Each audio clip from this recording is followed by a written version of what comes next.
का व्रत की भक्तों कथा सुनाते हैं, पावन कथा सुनाते हैं। जितिया व्रत के नाम से भी जिसे लोग बुलाते हैं, हम कथा सुनाते हैं।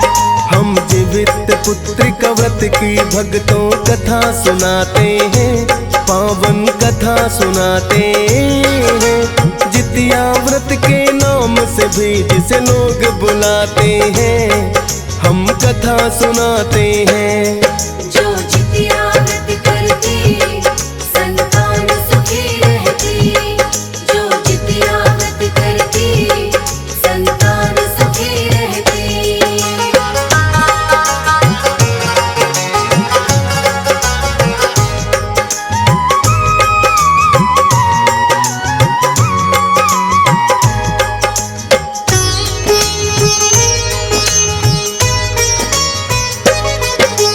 अश्विन मास के कृष्ण पक्ष की अष्टमी जब आए, करती है सौभाग्यवती इस व्रत को महिलाएं।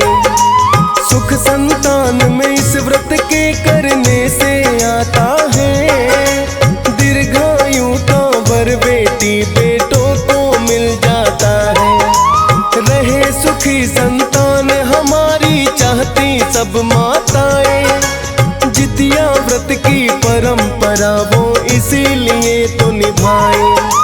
श्रद्धा भाव से महिलाएं जो इसे निभाती हैं, ना संतान की राहों में कभी मुश्किल आती है।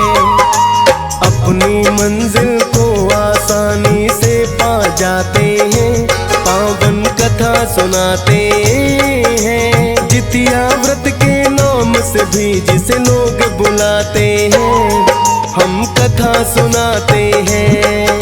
जो जितिया व्रत करती संतान सुखी रहती, जो जितिया व्रत करती संतान सुखी रहती।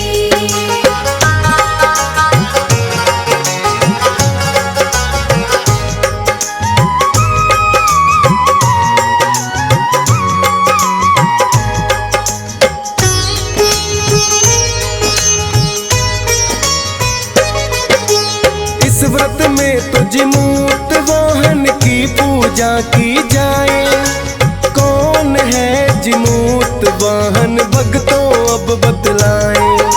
जिमूत वाहन तो गंधर्वों का था राजकुमार, अपने पिता का जो करता था बड़ा आदर सत्कार।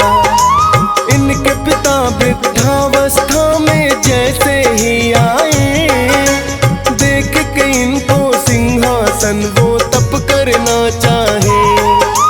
लेकर के इस राजपाट को पुत्र संभालो तुम, और करने के लिए तपस्या बन जाते हैं हम। जिमुत वाहन को बना के राजा वन में आते हैं, पावन कथा सुनाते हैं। जितिया व्रत के नाम से भी जिसे लोग बुलाते हैं, हम कथा सुनाते हैं।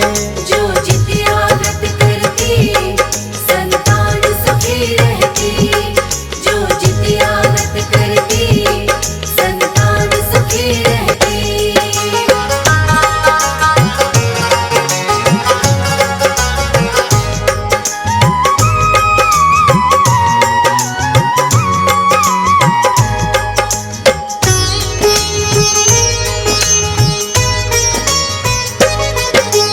किंतु राजपाट में उनका मन है नहीं लगा, क्योंकि तप करने को वन में चले गए हैं पिता। सोच रहे वन जाकर चाहिए पिता की सेवा करना। मात पिता की सेवा बिन जीवन बेकार है वरना।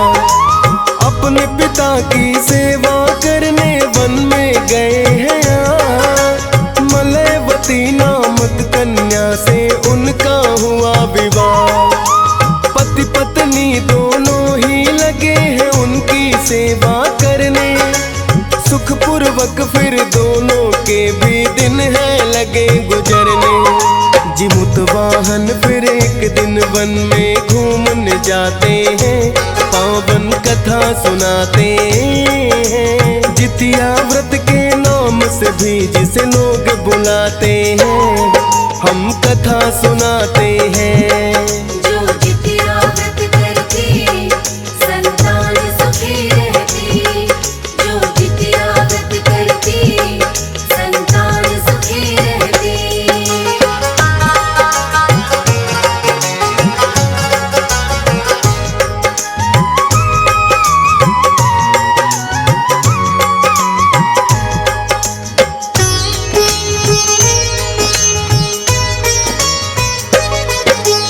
दूर दूर तक घना जंगल है, देता उन्हें दिखाई। एक वृद्धा के रोने की उन्हें दी आवाज सुनाई। सुन कर के आवाज वहां आ गए जिमूतवाहन, उस वृद्धा से रोने का है लगे पूछने कारण।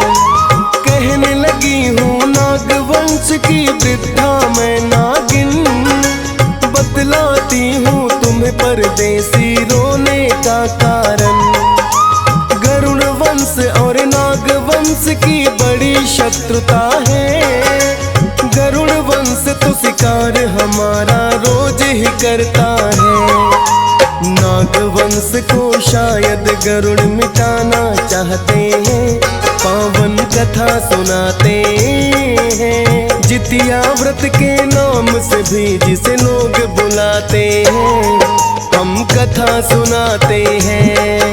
जो जितिया व्रत करती संतान सुखी रहती, जो जितिया व्रत करती संतान सुखी रहती।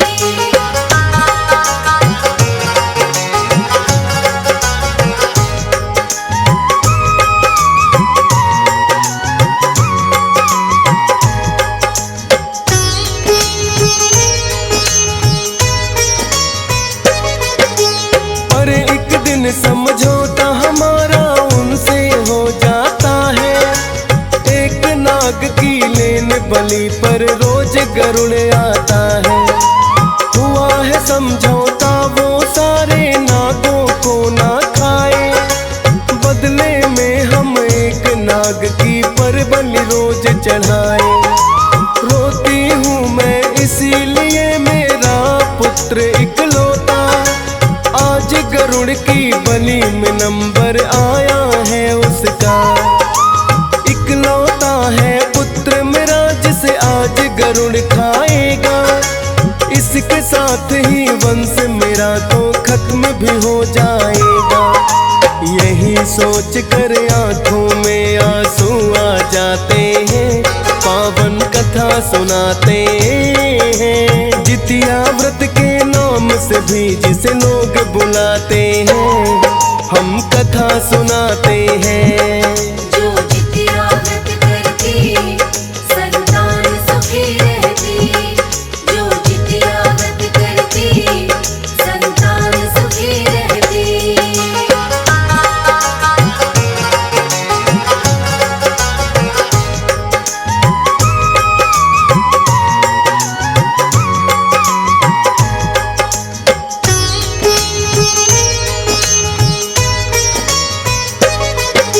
जिमूतवाहन ने उस वृद्धा को यकीन है दिलवाया, आपके पुत्र को ही बचाने शायद मैं आया। जिमूतवाहन ने उसके प्राण को बचाने की ठानी, कपड़ा लाल लपेटते थे जिस नाग की बलि चढ़ानी। जिमूतवाहन ने अपने ऊपर कपड़ा लाल लपेटा, जिमूतवाहन खुद बद्ध शिला पर आकर है लेटा। एक गरुड़ फिर अपने शिकार को लेने आया है, अपने पंजों बीच गरुड़ ने उसे दबाया है। रोज गरुड़ जैसे नागों को लेकर जाते हैं, पावन कथा सुनाते हैं। जितिया व्रत के नाम से भी जिसे लोग बुलाते हैं, हम कथा सुनाते हैं। जो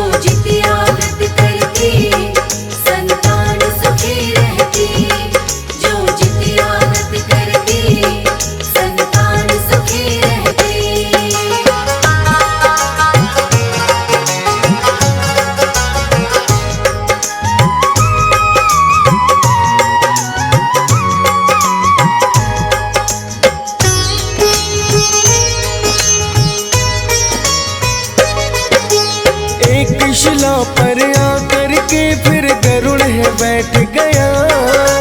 सोच रहा कि आज शिकार तो चुप है बड़ा रहा, वरना नाग तो मौत के डर से करते बड़ा विलाप। सोच रहा कि आज शिकार तो बड़ा ही है चुपचाप। जैसे गरुड़ ने खाने के लिए कपड़ा लाल हटाया, जिमुत वाहन को आज नाग की जगह पे पाया। लगा पूछने गरुड़ कौन तुम और कैसे आए, जिमुत वाहन ने सारा किस्सा दिया है बतलाए। बोला कि हम अपनी बलि खुद देना चाहते हैं, पावन कथा सुनाते हैं। जितिया व्रत के नाम से भी जिसे लोग बुलाते हैं, हम कथा सुनाते हैं। जो जितिया व्रत करती संतान सुखी रहती, जो जितिया व्रत करती संतान सुखी रहती।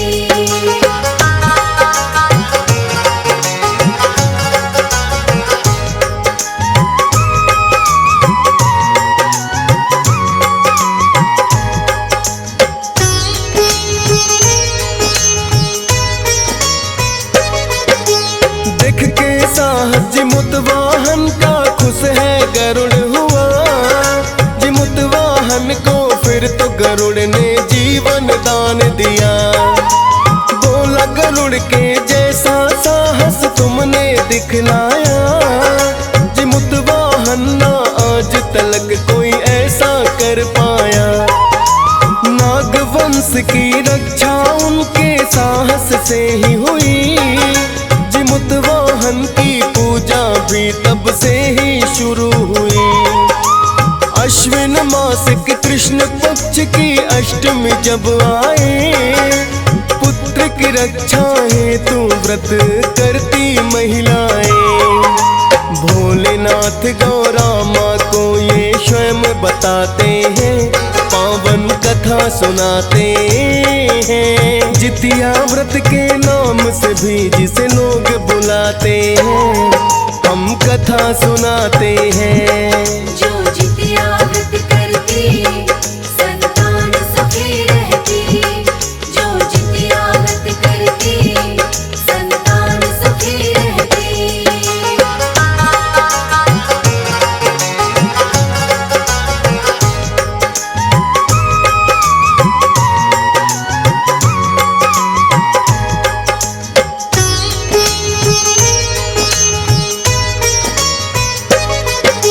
जीवित पुत्र का व्रत की भक्तों है एक और कथा। कंचन बटी नगर एक नर्मदा नदी के तट पर था। मलाई के तो नामक राजा की ये थी राजधानी। उसी नगर में थी बालूहट नाम की मरुभूमि। मरुभूमि के बीच में है एक वृक्ष बड़ा विशाल। एक चील ने अपना घोंसला जहाँ लिया है डाल। एक सियारिन भी उस वृक्ष के नीचे आती है। मित्रता चील सियारिन दोनों में हो जाती है। मिलकर करे शिकार जो भी जंगल में पाते हैं, पावन कथा सुनाते हैं। जितिया व्रत के नाम से भी जिसे लोग बुलाते हैं, हम कथा सुनाते हैं। जो जितिया व्रत करती संतान सुखी रहती, जो जितिया व्रत करती संतान सुखी रहती।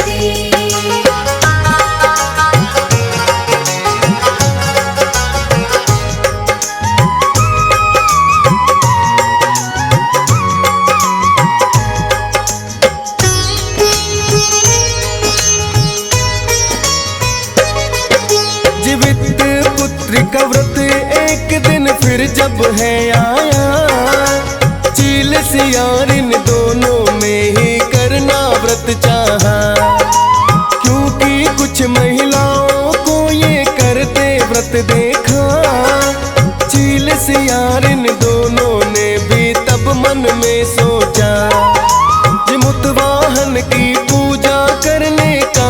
संकल्प लिया, श्रद्धा भाव से चील ने तो है पूरा व्रत किया। किंतु सियारिन व्रत को पूरा ना कर पाती है, चील से चोरी चोरी जा कर के वो खाती है। हुए सियारिन को बच्चे वो सब मर जाते हैं, पावन कथा सुनाते हैं। जितिया व्रत के नाम से भी जिसे लोग बुलाते हैं, हम कथा सुनाते हैं। जो जितिया व्रत करती संतान सुखी रहती, जो जितिया व्रत करती संतान सुखी रहती।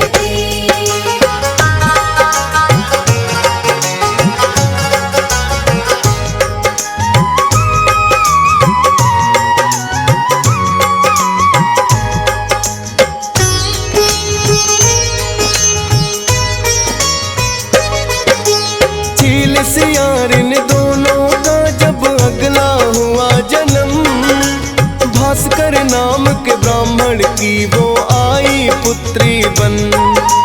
चील तो बड़ी बहन है और सियारिन है छोटी, शीलावती बड़ी का है और छोटी कपूरावती। शीलावती का विवाह हुआ है बुद्धिसेन के साथ, मलाए के तूने थाम लिया है कपूरावती का हाथ।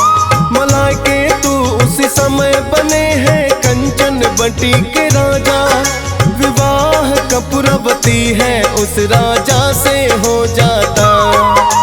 हंसी खुशी से दिन फिर यूं ही गुजरते जाते हैं, पावन कथा सुनाते हैं। जितिया व्रत के नाम से भी जिसे लोग बुलाते हैं, हम कथा सुनाते हैं। जो जितिया व्रत करती संतान सुखी रहती, जो जितिया व्रत करती संतान सुखी रहती।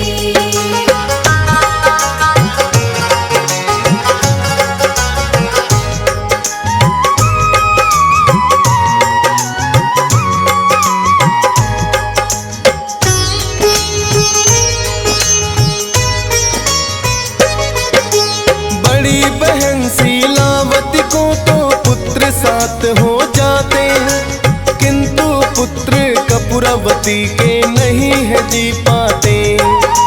शीलावती के पुत्र तो धीरे धीरे बड़े हुए, और कपूरावती के बच्चे कुछ दिन ही जिए। क्योंकि कपूरावती तो उस नगरी की रानी है, निसंतान हो बड़ी बहन भी मन में ठानी है।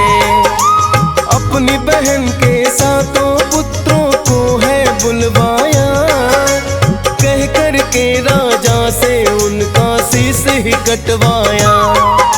सातों पुत्र निर्दोष थे लेकिन मारे जाते हैं, पावन कथा सुनाते हैं। जितिया व्रत के नाम से भी जिसे लोग बुलाते हैं, हम कथा सुनाते हैं।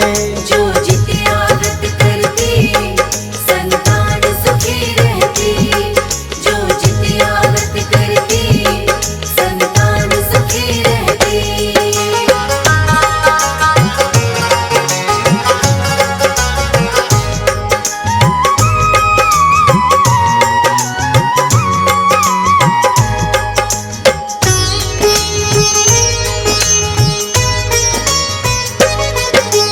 कपूरावती ने सातों सर एक टोकरी में रखवाए, अपनी बड़ी बहन के घर में ढक कर है भिजवाए। जिमुतवाहन फिर इतना जान के चले ही आए हैं, सातों हुई पुत्रों के शीश भी धड़ से लगाए हैं। धड़ से जोड़ के शीश है उन पर अमृत छिड़क दिया, शीलावती के सात पुत्र ही हो गए हैं जिंदा। रखे थे जो सर टोकरी में वो फूल बनाए हैं, शीलावती ने सोचा बहन ने ही भिजवाए हैं। क्योंकि पुत्र तो कुशलता पूर्वक घर में आते हैं, पावन कथा सुनाते हैं। जितिया व्रत के नाम से भी जिसे लोग बुलाते हैं, हम कथा सुनाते हैं। जो जितिया व्रत करती संतान सुखी रहती, जो जितिया व्रत करती संतान सुखी रहती।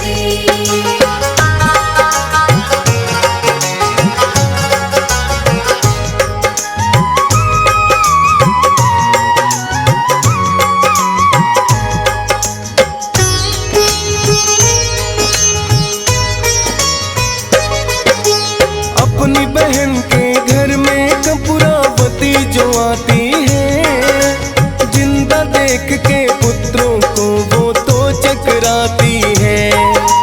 अपनी भूल पे हुआ है उसको बड़ा ही पछतावा, शीलावती ने पिछला जन्म है उसको याद दिलाया। जाना कपूरावती ने तो वो बड़ी ही पछताई, लगा है ऐसा सदमा के उसे मृत्यु ही आई। उसी वृक्ष के नीचे कपूरावती को है लाए, चील सियारिन रहती थी वही दिया है दफनाए। रानी की मृत्यु पर राजा शोक मनाते हैं, पावन कथा सुनाते हैं। जितिया व्रत के नाम से भी जिसे लोग बुलाते हैं, हम कथा सुनाते हैं। जो जितिया व्रत करती संतान सुखी रहती, जो जितिया व्रत करती संतान सुखी रहती।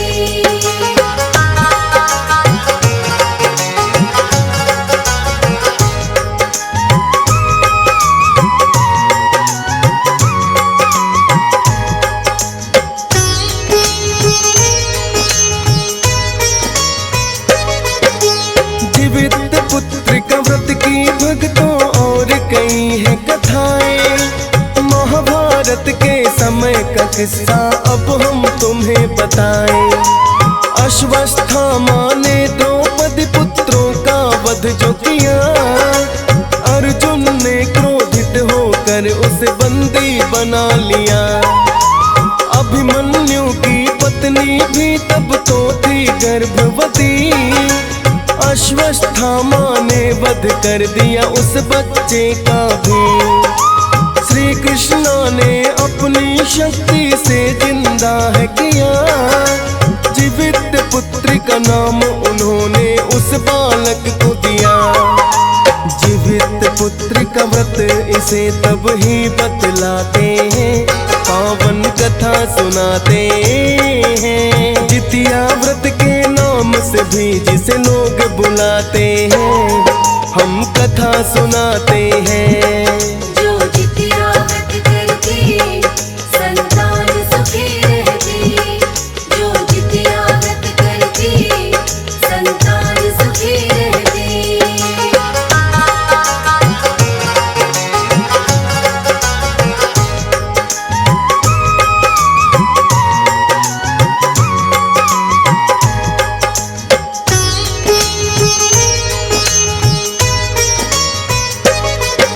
सुहागिन महिला जीवित पुत्र का व्रत को करती है, फिर उनकी संतान नहीं कभी दुखड़े भरती है।